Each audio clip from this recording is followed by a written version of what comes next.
Hi, my name is JoeJackson. I'm a journalist, author, interviewer and broadcaster. But back in 1986, what happened to be, much to my delight because I finally felt I was doing something really useful with my life, was become the Republic of Ireland's first writer in residence. The scheme was the brainchild of writer Jack Hart, who at the time happened to be principal of Lucan Vocational School on the north side of Dublin.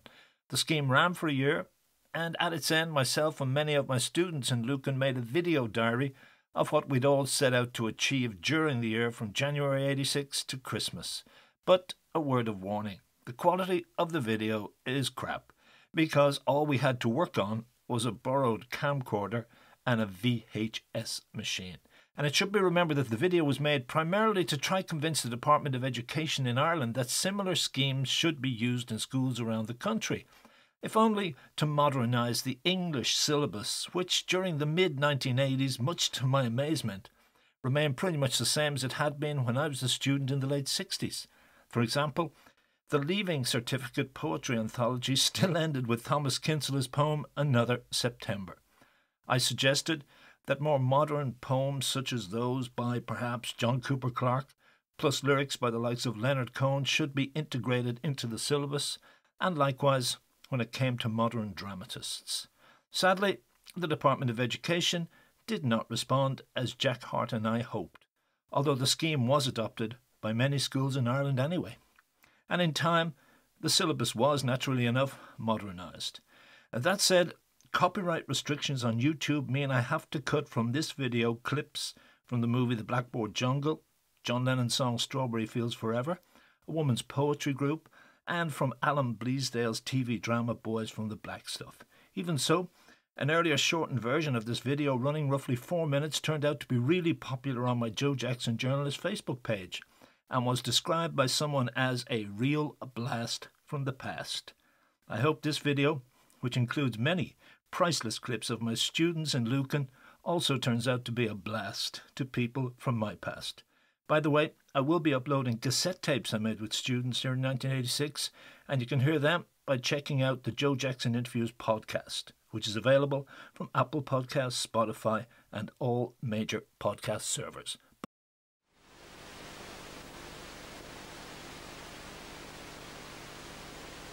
Lucan Vocational School is the first school in the Irish Republic to have its own writer in residence. The scheme is the brainchild of the principal of the school, Mr. Jack Hart. The scheme that you have in mind is the writer in residence scheme. When the SES scheme was announced a little over a year ago, about a year and a half ago, I thought that it might be a very opportune time to apply for a writer to be employed in a school as a resource person, as a writer, not as a teacher. And the 2.5-day week would allow him to do a certain amount of work within the school and yet would allow him plenty of time to do his own writing outside. So I advertised it. I got the approval first of all through the National Manpower Service and then advertised it, and we had a chap called JoeJackson appointed to the job. And Joe has been absolutely tremendous. He has related very well to the kids. He has tuned into their wavelength, and he speaks the same language as them. He knows exactly what their thoughts are, what ideas they want to articulate, and he has helped them enormously because they are able to articulate their ideas. They write their own poems, stories. Now introduced us to modern poetry, to which we have never heard before. The only thing we knew about poetry was the old boring stuff from years ago. We didn't think that any more poets were around because we never heard of any modern poetry in school. We enjoyed Joe's classes because it was a new way of learning, and he could let us speak how we feel. He showed us some good modern poets on video and asked us questions about it. I think the class with Joe Jackson were great. They were very interesting and were easily understood. In an ordinary class we were always taught boring old poetry, but with Joe we watched a video of poetry and it was brilliant. It was modern poetry and it was 10 times as good as the old stuff. We also watched videos of the making of Brookside and EastEnders. It's much better than the Shakespeare drama. I really want these classes to continue because they were great and everybody looked forward to Thursday, the day we had Joe Jackson. Can you explain to me what you're doing with the teenagers here that's different from what they have to do in the syllabus? Well, basically I'm trying to haul the English course into the second half of the 20th century, and also help them tap any potential they may have for creative writing. Could you give me an example of the kind of thing you've done? Well, to first find out what style of writing they were relating to, I had a competition in the school in which I asked them to give in one song lyric which they found most relevant to their lives, and 2/3 of the students in the school entered material. And the surprising thing was that it wasn't the kind of nonsense lyric one finds on pop videos. Many of them were album tracks, and most of the album tracks were on themes that were wholly relevant. I mean, be they about sexuality, drug situation, nuclear war, very relevant themes. So I found that they were tuning in at that level. So I used that to then show them how poetry, particularly modern poetry, is not that far removed from the lyrics they're reading. How many people here would buy a book of poetry? Has anybody ever bought a book of poetry? Depends on poetry, it's about. Have you ever bought them? No? Is there a book of poetry on anybody's shelf at home that belongs to somebody in the family? Nobody? No? Like kids' poems. Belong to who? Me and sister. That's it, that's the one collection of poetry. I think so. Does your mum and dad read poetry? No? Okay. In how many homes is there a record collection? Right, that's everybody. How many people entered for the song competition? Entered lyrics for it? Actually. Okay. Could we just hear could you read one of the lyrics? Yeah. Would you read the first verse for us? Yeah. Back when I was younger, they were talking at me, never listened to a word I said, always yapping and complaining at me, made me think I'd be better off dead. I don't want to talk about it, I don't want to hear no lip. Take your shit on, shout about it, that's your lot, remember you're a kid. All the dog hue, malnutrition dulls my hair. My eyes are black and lifeless, with an underprivileged stare. I'm the beggar in the corner, with no one spare a dime. I'm the child that never learned to read, because no one spared the time. The two lyrics we've just read are as good and as relevant as any poetry published in any book today. So I just want to point out to you on the video, the beginning of pop culture and rock culture was basically, can be traced back to the birth of rock and roll. Right? Can be traced back to Elvis. That was when a lot of working class people first started realizing they could write about things that mattered to their lives and they could sell it to music. So I just want to show you the video. The point about it is that John Lennon, you'll see the way he sets out the lyric of Strawberry Fields. If rock and roll hadn't happened, right, John Lennon would. And John Lennon published 2 books. In fact, his Yoko Ono has just brought out a new book of his writings. But he thought then no one would ever accept it. So he said, well, the only way people will ever listen to my writing is if I put it to music. Right? But that's what I'm saying. There's no difference between that and if rock and roll hadn't happened, he would have been in a book. So then the whole kind of snobbish attitude of saying that pop music is nothing. You know that Bono speaks for more people today than Cooper Park could ever do. Their lyrics. So that's what I'm claiming, is that their songs are poetry and are in fact more relevant than poetry. So just to show you the other side of the coin, to where John Lennon, right, instead of publishing books of poetry, went and wrote songs. There are also people who aren't interested in writing songs, but they don't want to write the old style poetry. They want to write poetry that is as near to a song as a poem can be. Right? So I just want to read a section of this is something that could have been in Hard Lines. And the whole theme of this will show you that it again, any other time it would have been a rock lyric. But remember, don't be expecting a rhyme pattern that you're used to. And you'll see how that almost just writing a note to yourself can be presented as modern poetry. Now this is called Raised on Rock. So the whole idea, it was a poem written about 12 years ago. In the living room, Daddy was stretching his fingers through the theme from Chaplin's Limelight. In the kitchen, Mum was singing My Happiness. But from the time when I was knee-high to a hi-fi, I sure as hell was, as the man says, in my own room, rocking on. What would any gritty little bopper do, other than grab the present, chuck it out, and take instead to strutting down familiar alleys with cats like Fats Domino, Buddy Holly, Bobby Darin, Dion, Jerry Lee, and the sharpest, coolest dude of all, Elvis. Sure, I knew my father had a newfangled two-speaker contraption, but I much preferred jerking round the crank on Granddaddy's gramophone. So in the back room I stayed, dragging that steel comb through butter-drenched hair, curling my lip, and with a Memphis sneer cursing the fact that I was born 10 years too late to be a real authentic, brill cream wearing, cheeky run riding, gang leading greaser, a true child of the 50s. And what was the response from them? Well, at first they were astounded. I mean, one student even said that he found that it was a surprise to him to learn that there were poets still alive, which says a lot for what they're actually studying. And when they then found that the themes were relevant to their lives, it gave kind of a validation to their own lives, and they felt they could write about it. They could write from themselves and where they were living, where they were at. So they then started producing their own work. Okay. Beatmania, those were the days, or so that's what my ma says. Screaming for Paul when he was on stage, cutting the pictures out of the cover page of yesterday's old magazines. To meet them was only dreams. And they say we're mad on pop stars today. They can't remember they were that way, but still they can't forget another Lennon and McCartney we'll never get. Well, when we were in Eason's there, one book which was sold out but has since been reprinted is this one here. It's the U2 file, which is published by the Hot Press, and this is now available in Great Britain and in the rest of Europe and in the States as well. And coincidentally, in the current edition of the Hot Press, there's a full-page article all about music books. Now, the writer of that article is JoeJackson, who, as part of a one-year project under the Social Employment Scheme, is the Republic's first writer-in-residence, and that's in Lucan's vocational school. We also use this book here, which is called Hard Lines, and it says, as it says on the cover there, new poetry and prose chosen by people like Ian Dury, Pete Townsend, Alan Bleasdale, etc. So, I mean, how do other teachers react to you using a book like this? Well, I'm lucky in that the head English teacher is also the principal of the school, the principal of the school, so he's the instigator of this entire project too, and he agrees with me about the need to haul the English course into the second half of the 20th century.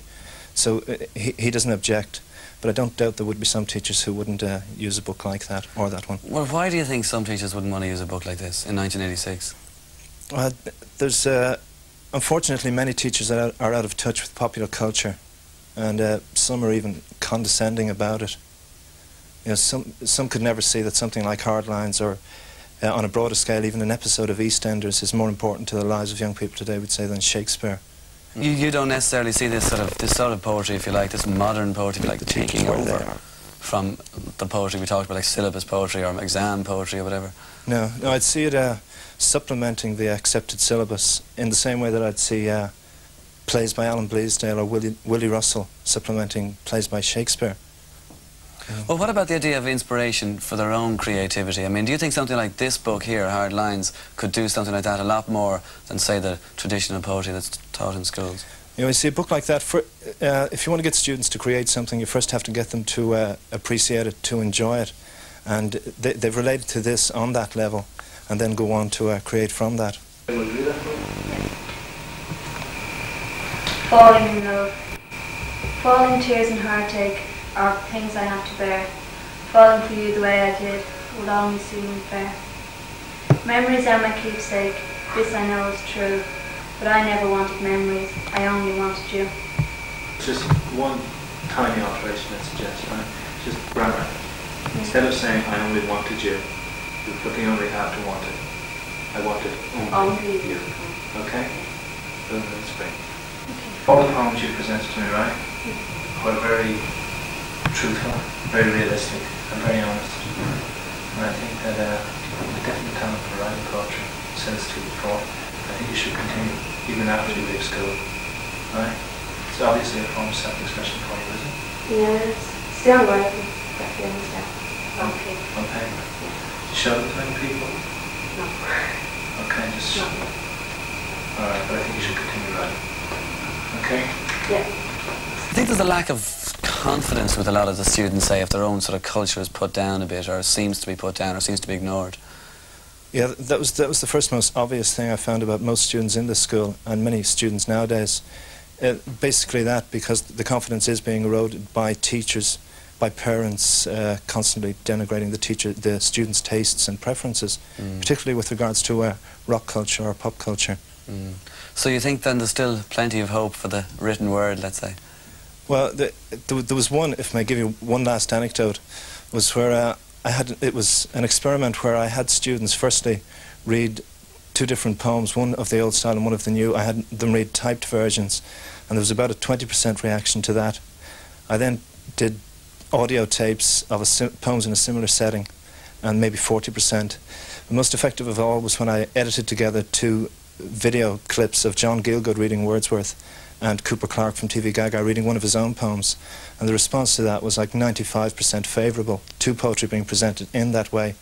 I think what I realised, the most important thing from it was that they were responding not to the performance or the presentation, but through the performance and presentation to the text of the poem. Yeah. So I think that technology and the video shouldn't be allowed to supplant the written text. It should be used to lead students back to it. Alone she cuts and binds the grain and sings a melancholy strain.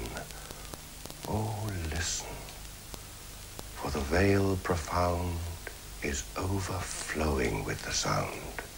Now, many people nearly snored themselves to sleep listening to that. Yes. Did anybody not? Anybody wasn't bored by it? Did anybody enjoy it at all? No. Did you?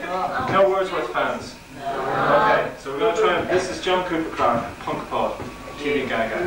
Back at the scandal school, the heathen is the headmaster, thieves and vandals rule, everybody is a bastard, you got to be cruel to be cruel, the whip comes down, you go faster. Back at the scandal school, everybody is a bastard.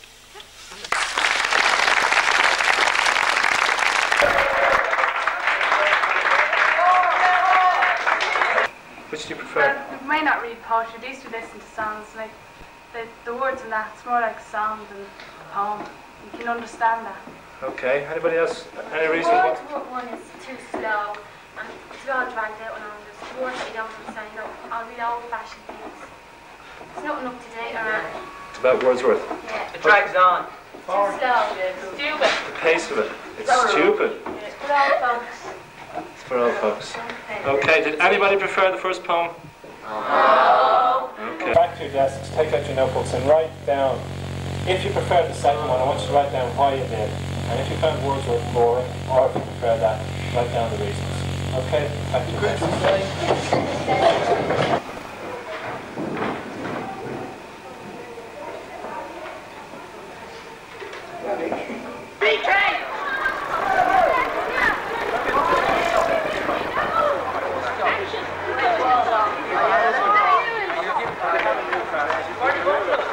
A less formal approach was needed, particularly with the younger students, and particularly when it came to assembling the school magazine. We are gathered here today to assemble the class magazine. And what is this thing doing in the room? You break it, you know. This thing. For a debate. For a debate. You break it. Would anybody like to present our school? It's right down the back.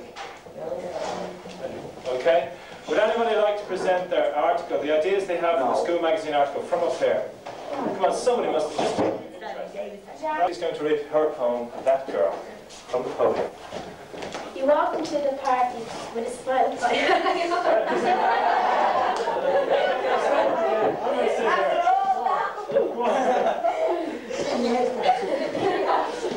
Okay, now come on, Jackie, try it, please. All right, introduce it first. Okay. That girl. Thank you. You walked into the party with a smile upon your face. You know No, go on, doesn't matter. Just try again. Now, just still fast. Right, so start. Right, okay, Jackie, every time you get it wrong, just start again. Forget us. And everybody else stay quiet if she fumbles. Okay? that girl. You walked into the party with a smile upon your face. You know I really love you. No one can take your place. An hour or two went by. There was nothing I could do. That girl was sitting near me and staring up at you. That girl then she came and you took her in your arms. You talked to her and kissed her and filled her with your charms. I sat and cried alone. There was nothing I could do. You know I really love you and someday I will tell you. Thank you very much. That was very good. Thank you. Would anybody else like to move up and read one of the pieces of work? No. There is somebody. But I want the rest read from your desks. Who else? Mary, you have something to read about self-aid? Yeah. Are you ready? Okay. I expected a good show, but not as good as I got. I think out of the 28 bands, including Tin Lizzy, only 2 of them I hated. But for me, the highlights of the show were Bruce Shields, who was jumping around the stage, and brilliant guitar playing and singing. Paul Brady really made me wish I was there. Christopher really showed he could do it on his own, but then he had, of course, almost 30,000 willing helpers. He also made me wish we were there. But in my opinion, you two really stole the show. Okay. John, I want to give you a little longer. Start again. You just read. Out of here. Go on, read. Okay, now wait, just read the first line. You folks performed 1979. There are 8 members in the band. Their names are... Okay, hold on. Alright. No, wait a second, How many people, if you heard that as an intro to an article, would really be interested? Yeah. So just start off with that line, and then if she went straight into just giving you a list of names, would you not find out a little bit, would you not want to know more about the band first? Yeah. No. It's got 8 names. Yeah. Because you're not going to names, you know what they're like. Yeah. There's no Alison Roy.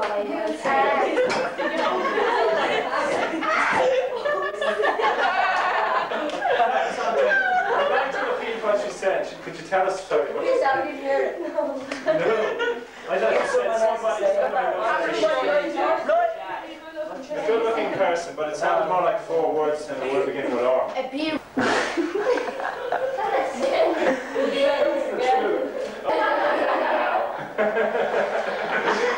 Okay, no, all right. Right, I'm glad you're in good form, right? I asked you to present some ideas for articles for the school magazine, right? Has anybody made up any ideas, any would-be articles or poems that they'd like to read for the rest of the class? Get some ideas? Sam, if you could choose? Yeah. Commands for the romantic guy. Could we have 1 and 2? Let her sit underneath whilst you sit on the wet wall. And 2, don't be afraid to show her your feelings for her. Right, anybody else like to add anything about the last point?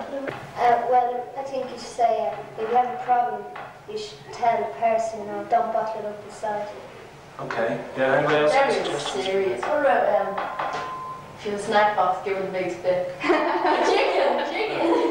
Okay. The first. Okay. Give me an inch, I'll take them on. Give me your heart, I will give you a smile. But that's all I will give, as long as I live, even though I might stay with you for a while. I play around, soon you will find. I use your body, maybe your mind.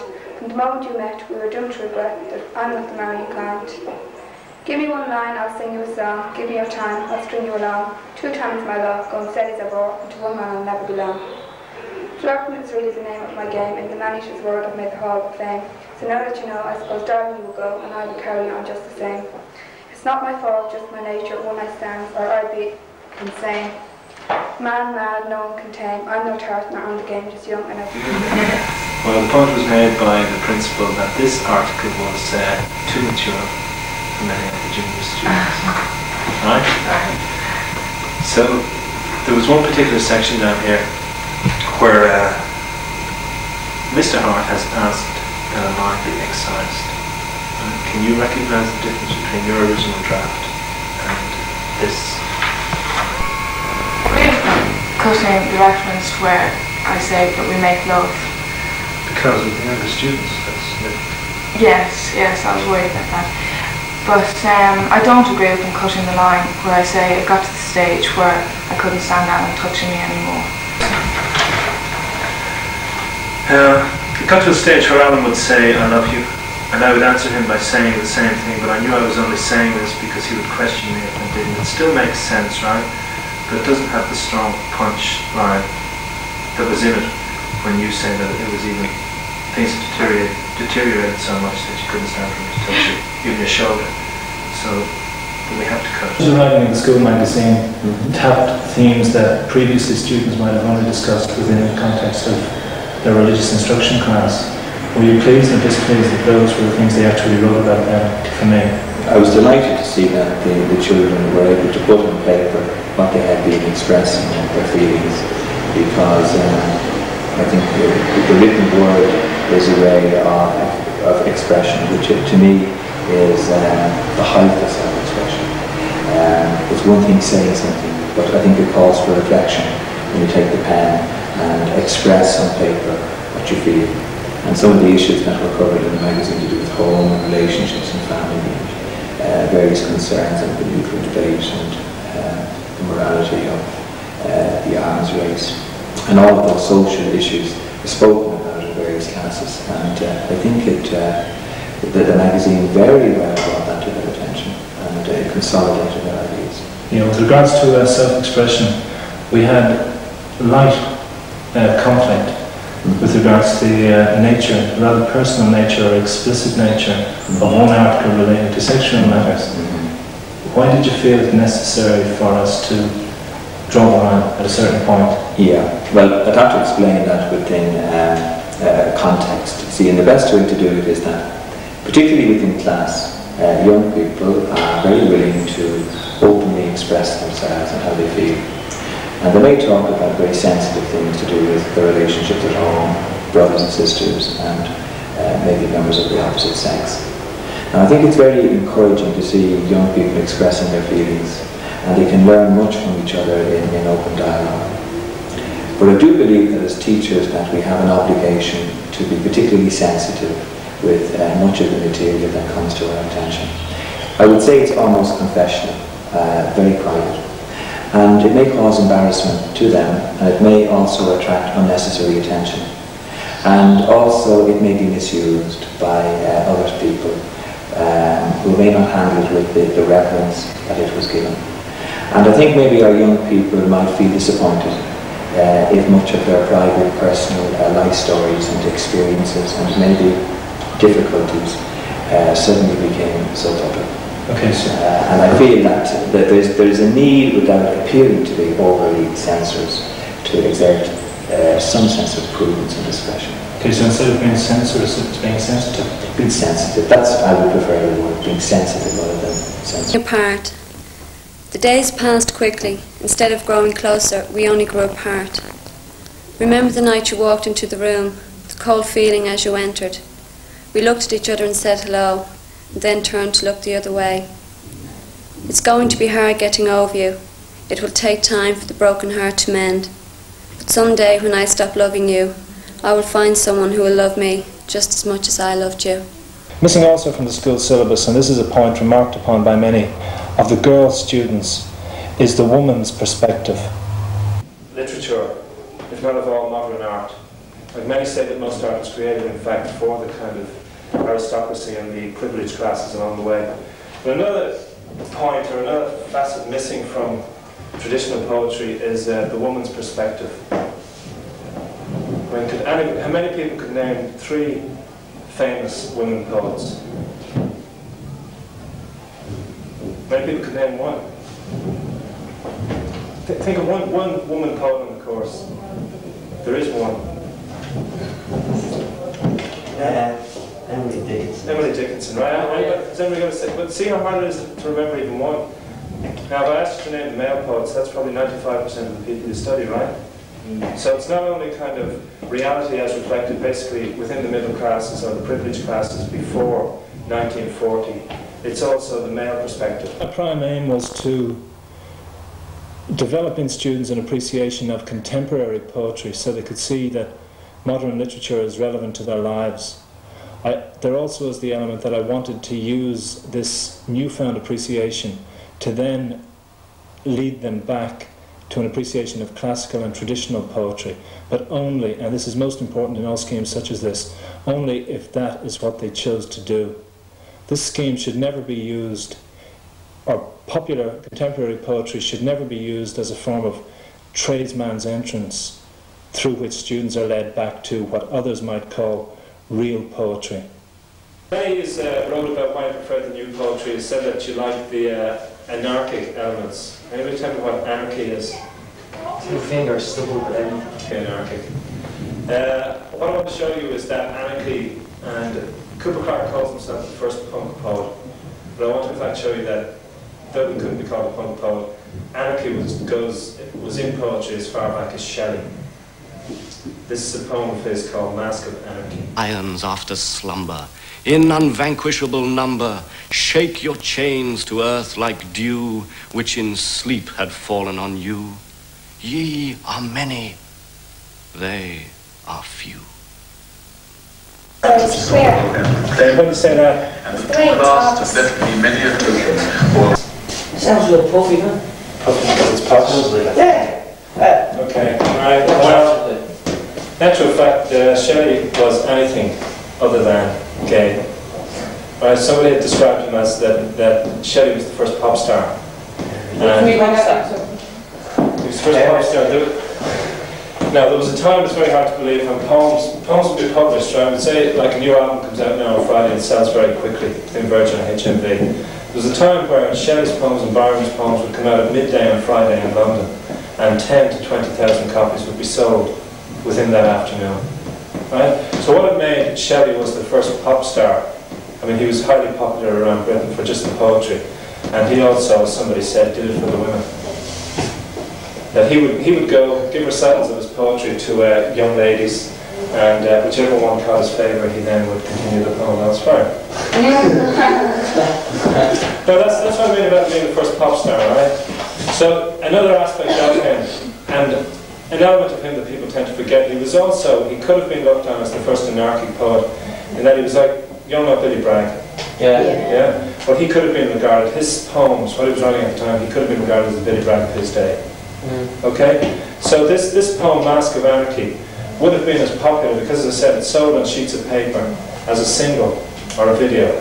The video with Shelley was more interesting because the camera moved around and it wasn't fixed in one's place. Whereas with the video of Wordsworth, it was just a set picture all the time. The presentation in the first one was more boring because it was just a fixed camera position. Yeah, it didn't move about at all. So you like the effects? Yeah. Yeah. Anybody else notice I thought it was more like a pop video. You found that more interesting? Yeah. Anything else about it? The imagery of the battle babies and the crowds attack, that's a bit like the miners' strike, you know. Like you could relate that the babies were battled in the miners' strike, but then again, you know, babies did starve and the crowds were attacked. Okay, so that's the point I wanted to make about the old style poetry, is that even though I'd like the new stuff to be integrated onto the course, the themes and concerns in some of the old poems can be relevant today. But not as good as when you're actually reading about the strike. And if the poem was actually written today by somebody who had been part of it. Yeah, well it's left for you to decide whether you want to take the older poems where the themes can relate to newer situations, or you would prefer poems that are actually being written today about those situations and about your own lives.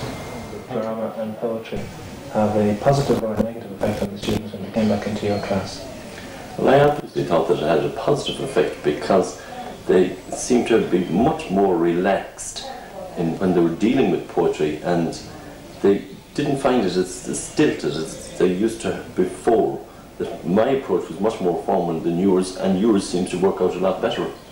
So from that point of view, I definitely have benefited from it. Some students objected to my taking time from the study of examination poetry. One or two. Yes, they did, and I could understand their worries, because they thought that we wouldn't have enough time to cover the course, but in actual fact we had plenty of time to cover the course, and I do think that overall they definitely have benefit because of the less rigid approach, and that they find poetry much easier to deal with now than they did prior to you coming to the school. I think the differences between the old poetry and the new, was there no danger then that I might have made the students even less responsive to the old poetry when they came back into your classes? They were excited about learning modern poetry, and I think that made them interested in poetry, and I think it actually made them more open to the whole literary scene. I certainly found a kind of an excitement generally on the part of the students. So I don't think they responded badly to the old stuff at all. You were surprised on the day I didn't turn up. When you saw that the video I was using actually had poets like Shelley and Byron, and that you were surprised to find that I was actually going back after I'd generated the interest. I was going back to the older poets. That's right, yeah. And I think they saw that. Like they saw that not only were you getting across the idea of the modern poetry, but that it was relevant. When you mentioned people like Shelley and Wordsworth and so on, I think they saw that it was relevant. You know, there was a continuity. But you saw my point in trying to get the new stuff integrated alongside. Oh, absolutely, and I think it was great. And you agree with the need to integrate the newer form and drama. You do drama with them. I do. Right, so I was trying to show how something like EastEnders and that was modern day drama. So you would agree with perhaps not EastEnders, but more modern plays. Maybe. Well, I would agree that what you did, I think, was prove that drama isn't just kind of Shakespeare, it isn't just kind of old-fashioned stuff, it is kind of a modern type of drama as well. And they found that easier to relate to? I think so, yeah. Would you agree that plays like that should be studied as well as the more traditional classical? Well, I suppose when the whole syllabus thing is changed, like, and when there's time on the syllabus, of course, yeah, there should be much more of that kind of stuff. So you'd recommend the scheme to other schools? Oh, I certainly would, yeah. I've certainly been quite genuinely, Joe. I've been amazed at how enthusiastic the kids have, generally speaking, been for the whole scheme. They haven't wanted to come into my classes at all. They're just, generally speaking, being more enthusiastic about your thing. You just got me sad. When I tried to organise a school trip to see a play, I soon realised that a very small minority of students regarded theatre as part of their everyday experience. On the other hand, I soon found out that perhaps 80% watched programmes like EastEnders or Brookside twice a week. My task, therefore, was to show them that Brookside and contemporary soap operas are, in form anyway, not that far removed from Shakespeare and Co. How many people regularly go to theatre? Anybody regularly go to theatre? No. How many people regularly watch EastEnders or Brookside? Yeah. What's that, 70% of the class? How many watch any kind of drama on television? I mean, that means detective series, anything like that is drama. Yeah. Right, so that's everybody. Yeah. Now, if something like Brookside or EastEnders was on a stage, would you go and see it? No. Why? What's wrong with theatre that you don't? The theatre's for the upper class people. Theatre's for the upper class people. That's the image it has, yeah? It shouldn't be true nowadays, things should be changing. But that's the image that persists, right? Is it because you too often, when you think of theatre, you think of Shakespeare? Yeah. Shakespeare and school? Yeah? Okay, so I'm going to show you two clips, just to show you that there are links, there are more links between a thing like Shakespeare and EastEnders than you might first realise. Okay? So I'm going to show you two clips and tell me what you think of them. Alright? Ready?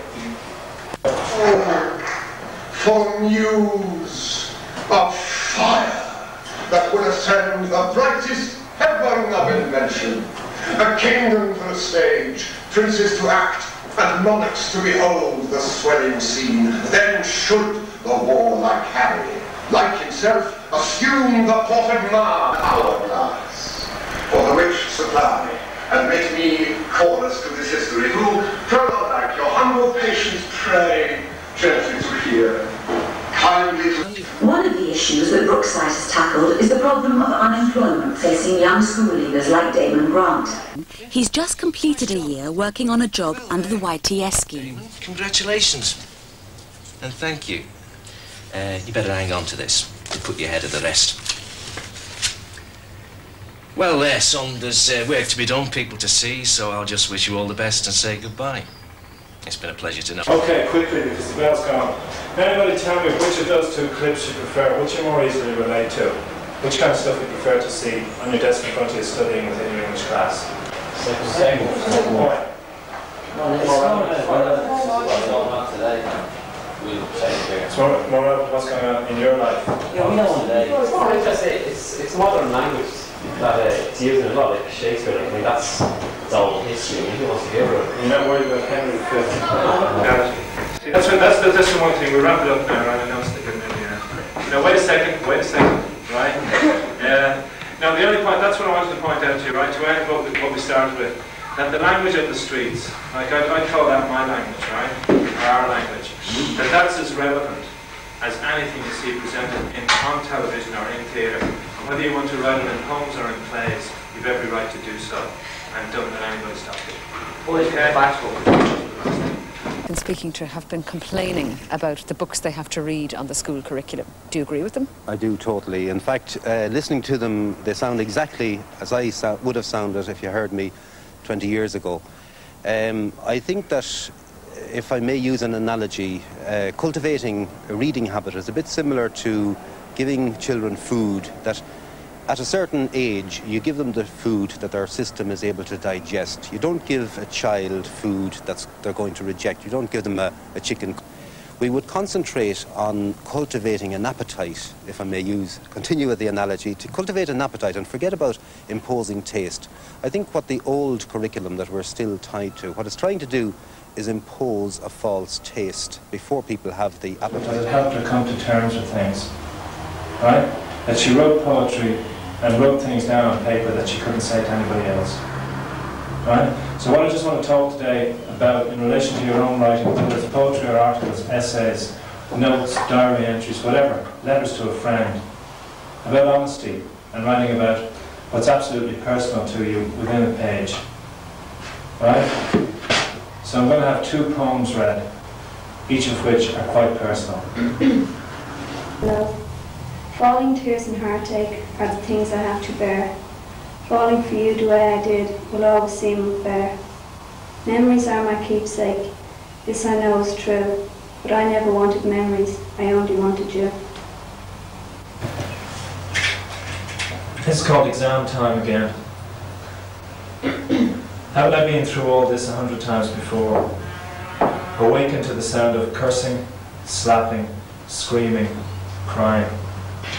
Hear a door slam, see Mum's bruises, tears, and think of how once again Dad must feel he has failed himself and us as off he storms to work. My bedclothes seem suddenly to be made of lead, as from my gut to my forehead there spreads a numbing sense of helplessness. What in God's name can I possibly do for them or for myself at this moment? I want to sleep, I want to cry, I want to fall into the arms of my lover, but I wonder, is it right that she should be so often burdened by the sad manifestations of my parents' mismarriage? Stare into the future, see only black. Is it any wonder that I really couldn't give a damn right now about the history exam I'm supposed to be doing later on today? I admit that kind of thing can go on in our homes. Yeah. Good. Violence and war between the parents. But do you think it's right to write about such things? Yeah. You do? Yeah, get off your chest. Get off your chest onto paper. Is it fair though to, would say somebody wrote that, and is it fair to your family? You know what I mean? It is fair. Let them know how you feel. Okay. And if it's truthful, as long as it's truthful. Do you think some families might not want their neighbours or your school friends to know that there's that kind of scene on at home? Yeah. If it is, I'd say that here next door anyway. But you still feel it's necessary to, it still feels necessary to write that kind of stuff. But that's, depends on who you are. Otherwise you can't tell anybody side. That's what I said. That's why I started this by saying that it was one of the students here who told me that the only way she came to terms with stuff like that was to just get it down onto paper. Okay. Them to be able to write about their own experience. Well, I think it builds up the self-confidence, because I think often the culture, particularly in a vocational school, the culture that they come from or are of is a popular culture, and that's very often denigrated, not only by parents and maybe by teachers.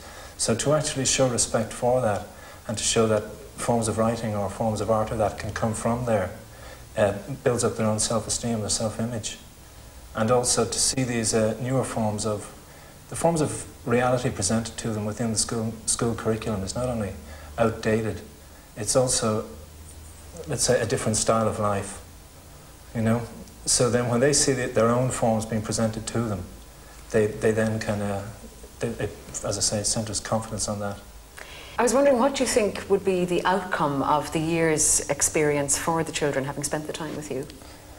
I think to counteract the negative effect of perhaps children coming from homes in which there isn't a habit of reading, and also to counteract the effect of the educational system which kills enjoyment of literature and also a student's potential for writing. And in terms of today, where a few teenagers even go into bookstores, I think what I've done is shown them that books are relevant to their lives, and you've developed a taste for literature and also an avenue of self-expression. The youth of today. Look at us, the youth of today, a generation with life, leaders of tomorrow's world, as we strive to make it right. All man's hate, fear and pain, I'm sure would quickly cease, if we could all join together in a community of peace. Time this morning, the sun's not coming out. Nightmare this morning, nuclear falling out.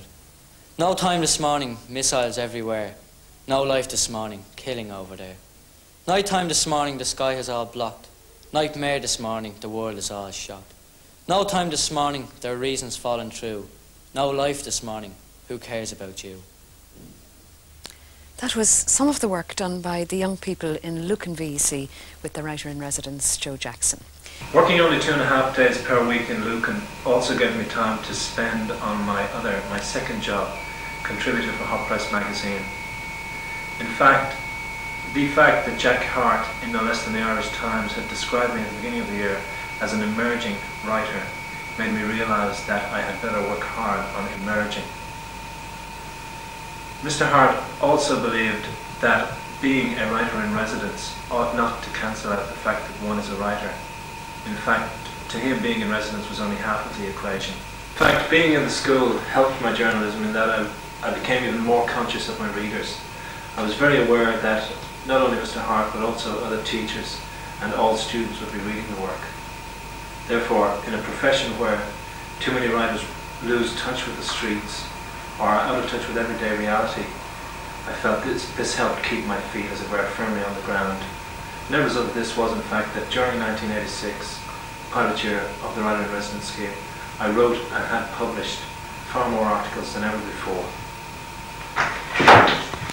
In some articles, in fact, my experience in Lucan had a direct bearing on the content of the piece, talking about the difficulties in bringing or getting students to come to theatre, which relates to what I had said previously. This is talking about Mercier. As a teacher, however, he is aware of the pitfalls. Mercier's quote, "I definitely agree that media studies should be brought into every school, but not in the way it is happening, with too much emphasis on existing culture.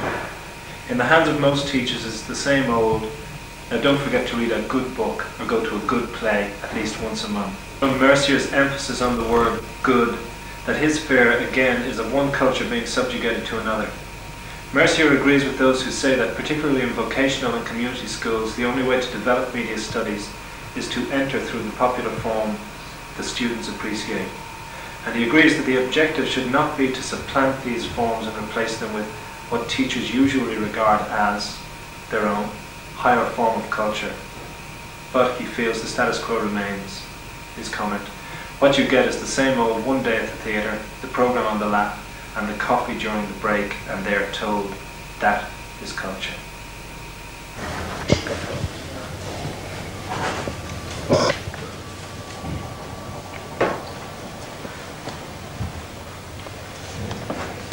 Coming to the end of the pilot scheme, this one-year project in Lucan. So I asked you last week to write down what you feel you may have gotten from the project. Has anybody written down their answers? Yeah. Like to read them? Okay, can we have The first person to introduce us to modern language. He let us look at videos which are very interesting. Videos are very good in schools because they make English more interesting. The different types of poetry were William's Wordsworth and John Cooper Clarke. Joe also introduced us to drama like EastEnders and Brookside. It made me look forward to his English classes. I think more schools should have people like Joe in other schools. It puts a bit of life into English. Modern poetry is much better and interesting. I would rather study modern English than old English. Clarke is a modern poem writer. To me, his poems intrigue me much more than Wordsworth. Also, video portrays a physical image and captures the imagination more so than listening or reading poetry. I have learned much more about modern poetry, of which I've never known about before. Paul introduced the relevance of modern English poetry, and most of these poems are being written by ordinary working class people, relating their stuff to reality today. He gave us a deeper insight in terms of expression and writing. Most of us feel that we shouldn't be submitted to the older poets all the time, but should have young more modern day poets, writing poems which relate to experience and today's world. Joe made us aware of this by using videos in the class and contrasting the 19th century poem to 20th century, and helped most of us produce a writing ability that was unknown to us. Up until Joe Jackson appeared, I believed that English was a dead-end boring subject. With Joe we went into modern poetry and articles, and this has thrown a whole new light onto the subject. We watch the poems being read on the video instead of just listening, which makes it a lot better and that you don't tend to want to fall asleep halfway through them. So video in English is good. Even now I look at English as an interesting, enjoyable subject, and this is due mainly to the enlightenment of Joe Jackson. I wanted Joe Jackson.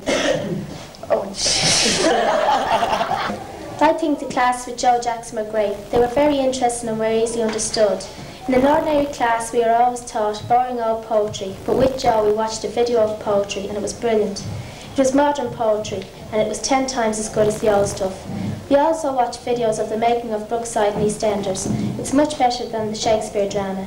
I really want these classes to continue because they were great and everybody looked forward to Thursday, the day we had Joe Jackson.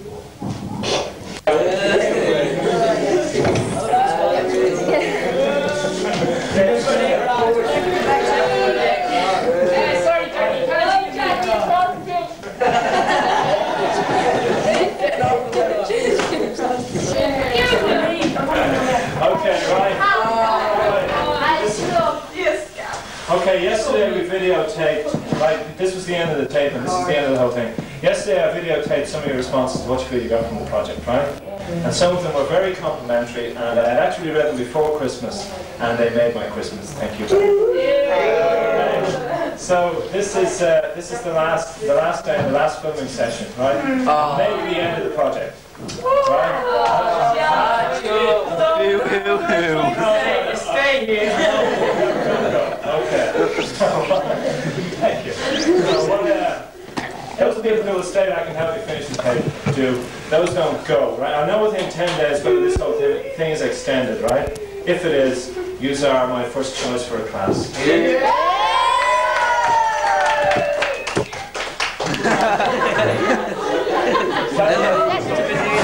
All in all, the greatest satisfaction from this project came from the fact that I realized I was actually doing some good with whatever talent I've developed in life. An occupational hazard of being a writer, particularly being a poet, is that one can become so self-obsessed that one gives to an audience or to the public often only by accident. In Lucan Vocational School, I was daily or every day I was reminded of the worth of what I was doing.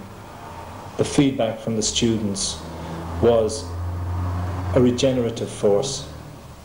So overall it is a scheme I could recommend to not only any school but to the numberless writers who could benefit in every way from involving themselves in a writer-in-residence project.